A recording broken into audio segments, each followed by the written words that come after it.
Nigeria's information minister says the military was specifically told not to use force to ensure that the girls could be dropped off in Dapchi by the militants. He's denied reports that a ransom was paid. Once violence and confrontation was ruled out and the negotiation started, there was a deliberate pause on the part of the military. In other words, it was agreed that there will be no force, there will be no confrontation. So that's why it was possible for them to drop the girls. It's part of the agreement that we release the girls, will not use any violence, will not have competition. And don't forget that the lives of these children are much more important to us than any cheap military victory. Well, let's get you more now on those developments. I'm joined live from Lagos by our correspondent, Deji Badmus. Deji, conflicting reports over the release of the Dapchi girls. What more can you tell us about that?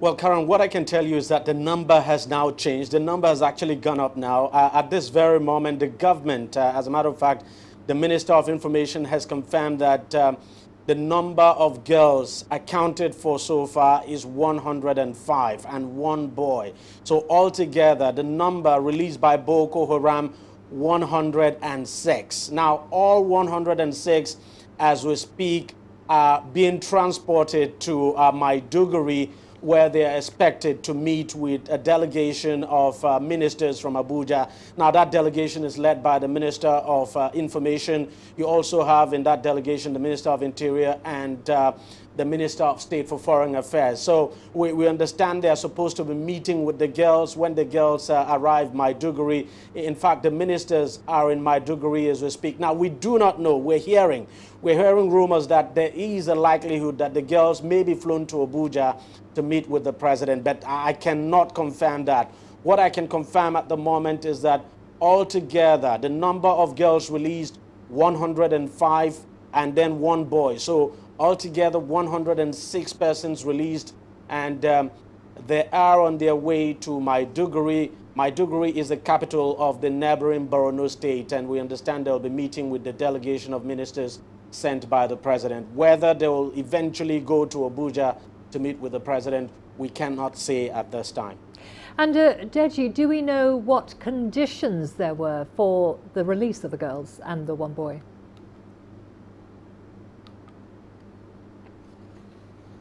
Well, the government continues to maintain the position that no ransom was paid and that there was no prisoner swap at all.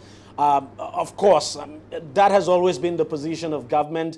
If anything happened, the government, of course, would not come out. Nobody expects that the government would come out to say that ransom was paid. But what we do know and what the government has actually confirmed is that negotiations actually took place.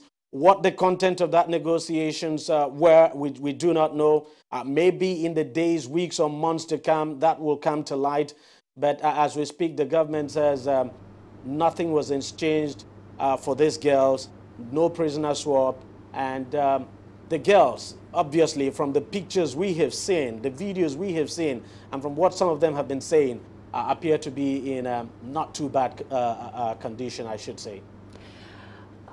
But they must be undoubtedly traumatized by this experience. What happens to them now, and are they likely to return to school?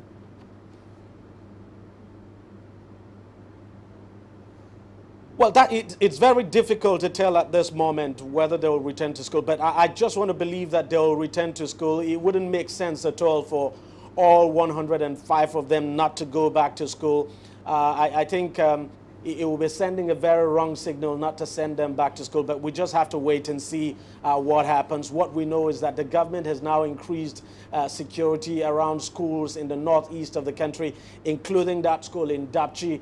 And of course, you're quite right. I mean, Obviously, some of them clearly traumatized because we saw some of them actually crying. But of course, from the girl who actually spoke, saying that they were not maltreated and all of that, but there's no question at all that some of these girls will be traumatized, especially if you take into account what they said about some of their colleagues who died while they were being taken away. So no doubt at all that some of them would be traumatized. And when they were released, they were actually taken to the General Hospital in Dapchi town, where they underwent medical examination, so we understand.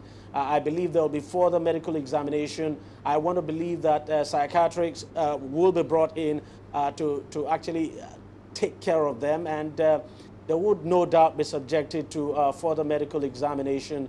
But as to whether they will be going back to school very so soon, we do not know. But I think, Karen, that eventually they would go back to school. Okay, Dapchi Badmus there. Thank you for that update. That was our correspondent in Lagos.